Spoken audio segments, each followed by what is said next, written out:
Hammer and Hatchet Engineering, and I got the windings out of the generator. Apparently just replacing the brushes didn't do the trick. Most of this covering was missing, so I bought some scotch. Shoots.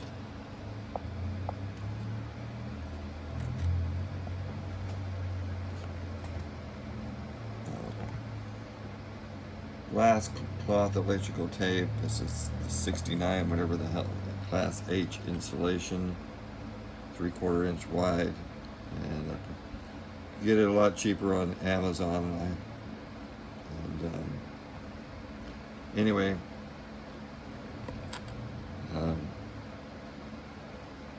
so I'm going to be wrapping these coils, and then I'll test it. This was the rivet I drilled out here. So I'm going to put this in fast forward and wrap these. Then I'm going to probably take these outside. These are the magnets, and wire brush them, and also wire brush the inside of the casing, clean it up best I can. So the first segment will be me wrapping the coils, wires, whatever they're called.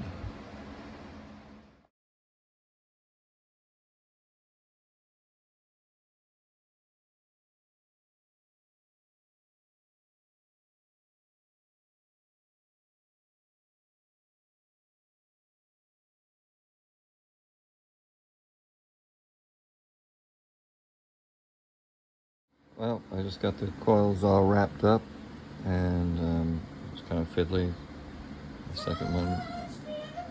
Anyway, just wanted to show young people why you should always have a clean workspace. Anyway, next is to wire brush these inside of this, and then I'll put it back together. I gotta go get a brass rivet or something, or a screw to hold this back in place. All right, on to the next video. Hammer and Hatchet Engineering, and I'm going to start reinstalling the parts to go back into the generator. I'll put you on time lapse and make this.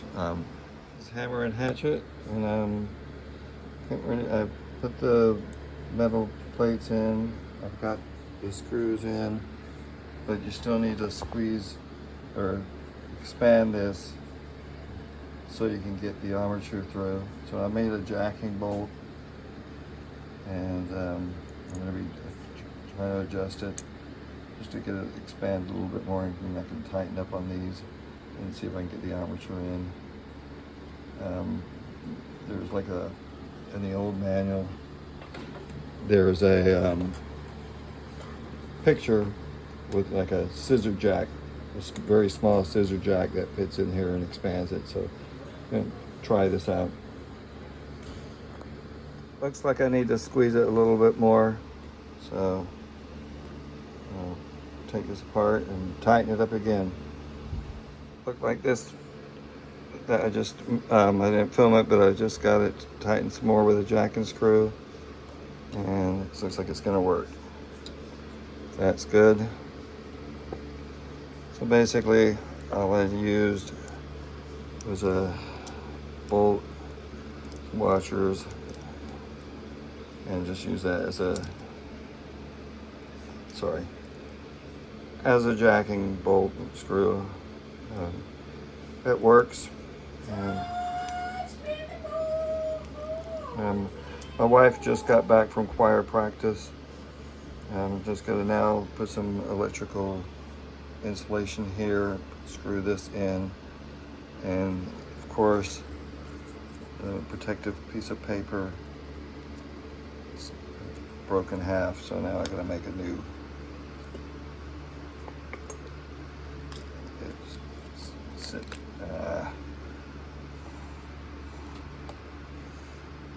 This sits in here, and this screw goes through and protects it from this bare wire. And then this one's insulated. So I gotta find some insulation and see if I can make that work. All right, off to the next step.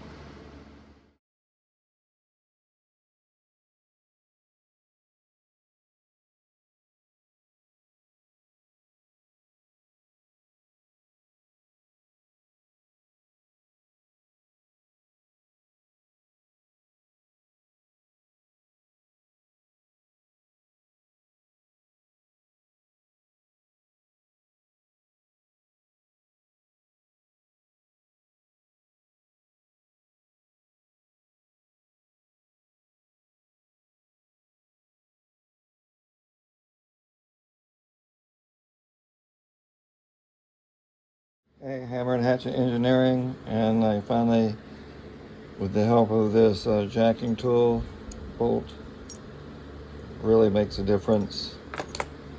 And I used the rubberized electrical tape and electrical tape.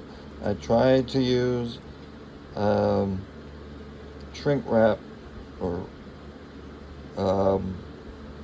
it's not shrink wrap, but you know, what, shrink wire insulator, but I had to split it, and it wouldn't work. Anyway, I got that to spin nicely. You can see that you got the rubberized insulation at electric stores, and then I had to make a piece of cardboard which broke. This is the original one, and it just fell apart, so I just made a bit of cardboard. So, you know, it spins nicely. So the next thing is to put the brushes in and see what happens. I'll put that on time lapse. Right. It spins, got the brushes in. I have to adjust that cover a little bit.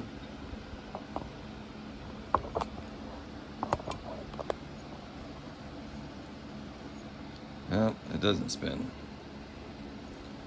All right, plan B. Let's test this puppy.